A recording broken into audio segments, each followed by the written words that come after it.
Hi everyone, Kelly here, coming to you today to talk about Jonathan Swift and his modest proposal. This little mini lecture is going to talk a little bit about who Jonathan Swift was as a writer, the kind of socio-political environment that he was writing in. Then we're also going to focus on satire because this piece is not meant to be serious. And we'll talk a little bit more about what that means. If you have not yet read it, it is wild. Many of you have read it before. Many of you read it back in high school or in some other context. It is a really extreme piece of literature. And it's extreme for many reasons.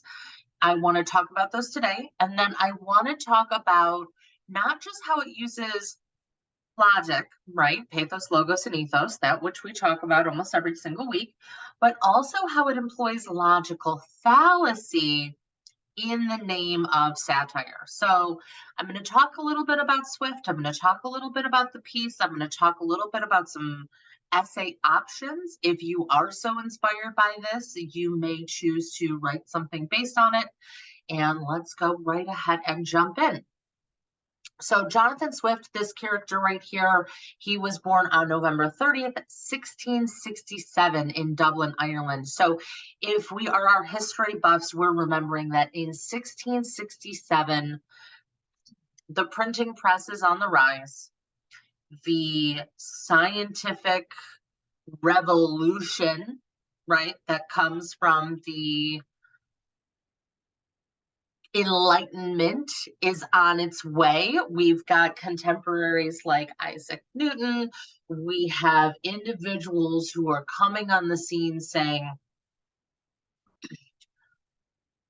there is a scientific explanation for things, and maybe we can go and find it. So Jonathan Swift is living on this kind of real cusp of this huge shift in, I would say, kind of humanity's awareness. Up until the Enlightenment, everything was very much kind of religion and mysticism. And then after the Enlightenment, everything is kind of science and causation and correlation. And Swift is living kind of in the middle of these two kind of stages at the birth of enlightenment, basically. And he's still living in a time where, according to Thomas Hobbes, life is nasty, brutish, and short. Now, Swift actually did live to an older age. He was a privileged individual, and I want to talk about that context here as well. But in the 1600s, your average person did not live that long. Very few children survived past the age of 3 or even the age of 5. You don't have literacy. There's no such thing as middle class. Very few people live in cities. Violent crime is way up. And I know you must be thinking to yourself, no, Kelly, violent crime is the worst now than it's ever been in history. Not statistically. Statistically, you are far more likely to be assaulted by a violent crime in the 1600s that gave away to kind of crimes of materials that would come with the middle class later. So life was hard, and it was a life where the haves had everything and the have-nots had nothing. Major income stratification, especially in Dublin, Ireland, where Jonathan Swift is born and where he is from. So if you're a little familiar with, I'll try and sum up the politics of the region. It's very difficult. So you've got Ireland, you've got Scotland, you've got Wales, and of course, Mother Great Britain. And over the years, centuries basically, massive religious fighting, massive fighting over the monarchies. The Catholics would take over and burn all the Protestants, and then the Protestants would take over and they would burn all the Catholics. And this is like in the heart of it. They just cut off the king's head. That was a really big deal. You're not supposed to cut off the king's head. God picked the king and you cut off his head. That was a whole thing. So to kind of set that scene, Swift is living in a tough time. and he is living in a difficult time, and he sees hypocrisy around him. He sees the haves not sharing with the have nots. He sees people suffering and he sees people struggling. And he writes one of the wildest, most uh, kind of read and discussed pieces in English literary history, A Modest Proposal. And folks, if you have not read it, as I said, this proposal is anything but modest. It is meant to be a satire, which means it's like Saturday Night Live, right? Like Saturday Night Live, I know nobody watches it anymore, but they make fun of the day's events, the day's commercials, the day's president, whomever it may be, and they kind of poke fun at some of the darker realities of our world. And so what Swift is trying to do is he is trying to make a really loud statement, but he doesn't have too much ability to do that, certainly not the way that we have today with free speech. First off, if Swift wanted to publish this, he would need the authority of the monarchy. Like, they would have to sign off and say, okay, yeah, it's okay if you publish this, right? And so he has to make it so extreme and such a piece of satire that it gets past the censors and that it gets published. He also really wants to make this kind of wild point, and so we have A Modest Proposal for preventing the children of poor people in Ireland from being a burden on their parents or country, and for making them beneficial to the public. So especially this then, and this is published in 1729. We still don't have the beginnings of the middle class. The American Revolution is 25-ish, years out, not 25, excuse me, 50-ish years out from this. And Swift wants to point out the fact that children are not a burden to society, and that children are precious, that they are the most precious, that they should be preserved, that they should be loved, and that they should not be thrown into the gutter. But how he says it is not exactly that way. Swift's modest proposal is that you should just eat the babies, because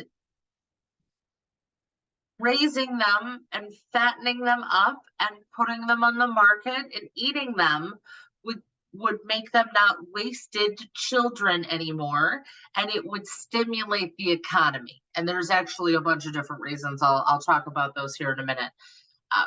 But it's appalling, of all the horrific things that a person could do, like and a human being can do a bunch of terrible things. I'm not even going to put words to them. Hurting a child, the most pure, innocent, beautiful creatures, is, at least in my book, and I know this is the case for many, the most heinous and horrific thing that a person can do. Mess with an adult, okay, right? They've lived, whatever, but don't mess with kids, not ever. And Swift goes for the kids here. So I want to talk a little bit about how he uses logic and twists it, and then also how he uses logical fallacy. And I think that the fact that he uses logic is really important, because at the end of everything, we cringe at the thought of eating children. But doesn't our society eat children every day? Aren't our cell phones made by, or tennis shoes or whatever, made by children?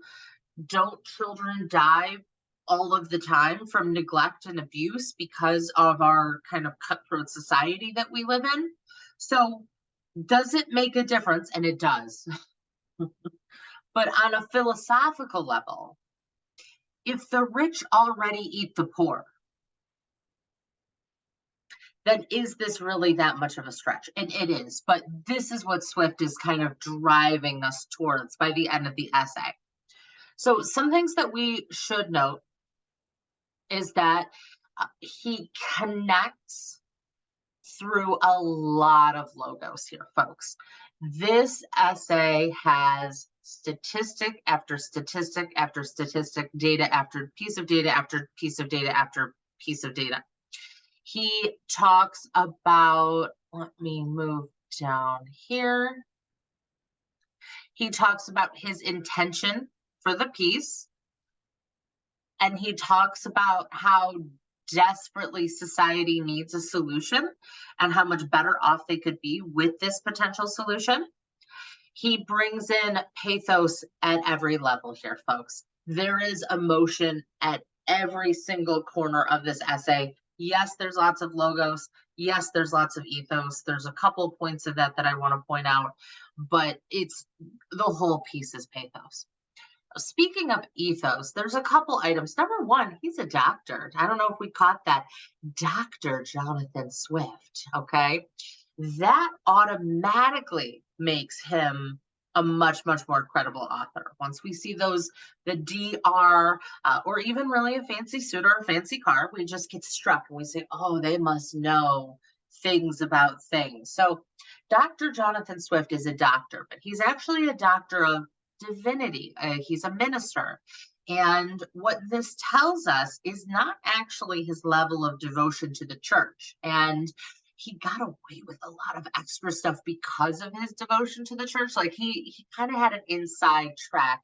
And that's another big reason why he was able to publish this. This is, even by 2023 standards, this is sick, right?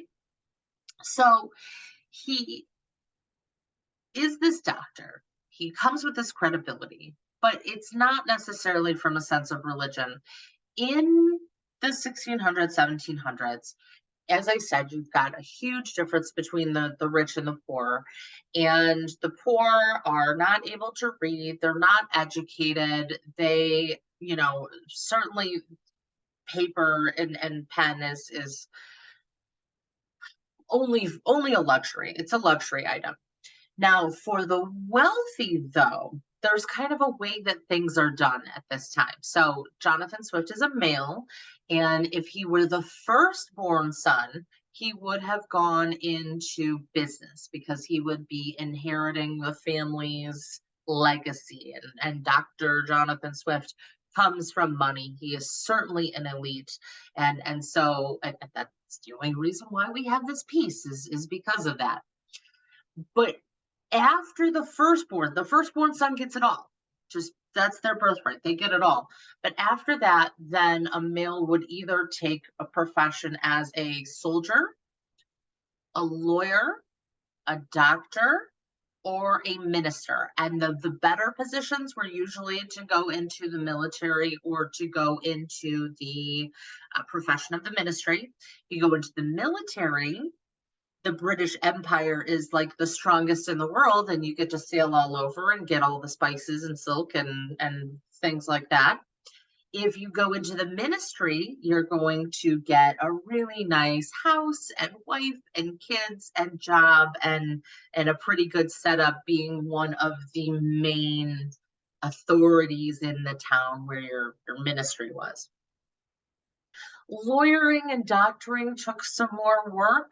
They weren't considered as, I would say, elite as, say, your the landholder, the person who actually got the family's property, or say a minister. But there was certainly kind of pros and cons to all of these professions. For Dr. Jonathan Swift, he was able to use his position in the clergy and to use his close friendships with others to kind of get noticed with some of his work.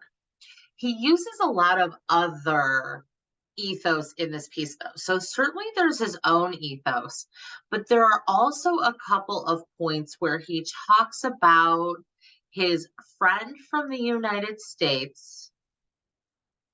And then, see, I have been assured by a very knowing American of my acquaintance in London.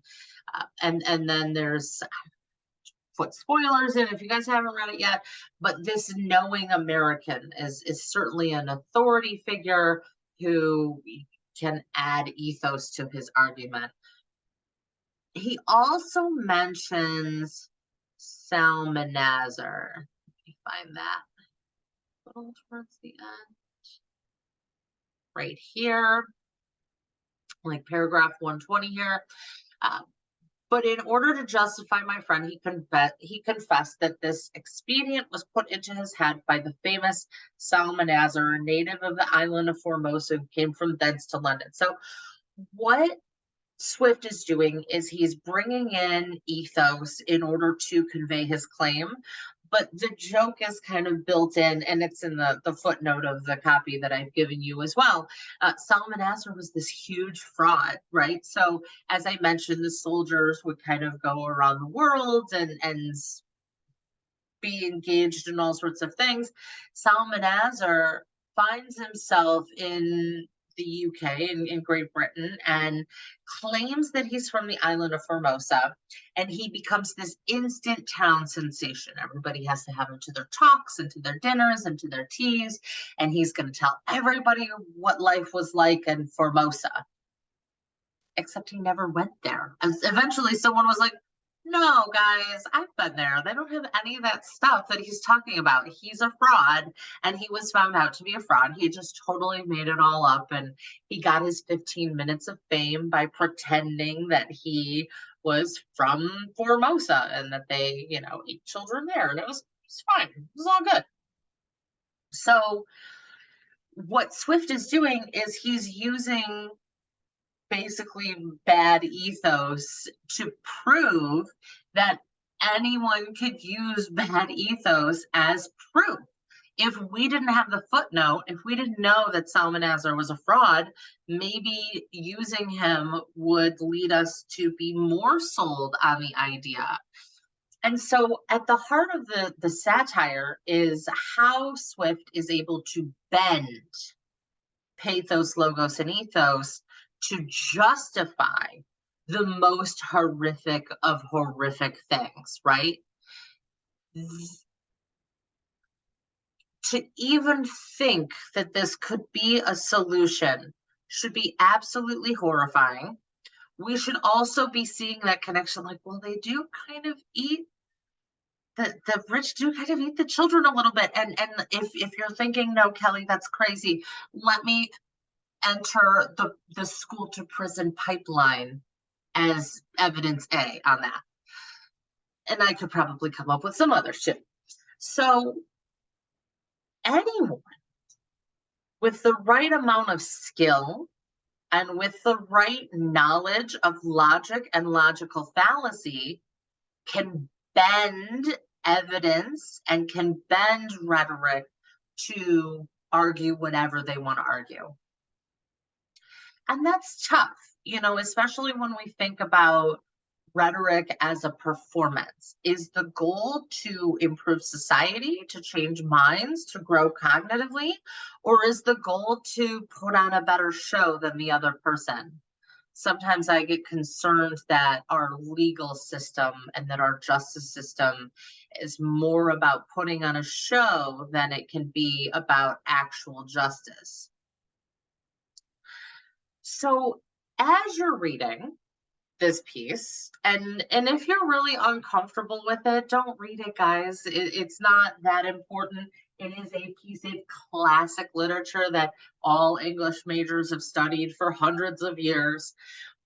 But if it makes you uncomfortable, just don't do it. Now, if you've got I guess if you've got the satire, and if you're interested, you may use that strategy that I talked about in the Malcolm X video, which would be to take 3 different colors of highlighters to print this, to use 3 different colors of highlighters and highlight where you see pathos, highlight where you see logos, highlight where you see ethos all the way throughout, so that you could possibly set up a rhetorical analysis paper, much like in that other demonstration. You might also just choose to analyze Dr. Swift and his satires. You might choose to talk about censorship and the beginnings of the Age of Enlightenment. however you are kind of interested in coming at this piece, I would encourage you to write about it, even if it's just that you're doing an annotated bibliography entry and engaging with it in that one small way. Now you might want to do something creative too with this piece. Folks, again, and I always have a few students kind of show up pretty shook by this piece. This is satire. It's meant to be a joke. The joke is not funny, and that's the point. You might want to do your own modest proposal. So you could choose to do a 2-3 page essay in the style of a modest proposal where you propose something extreme that would be a solution for all mankind. So let's say that you wanted to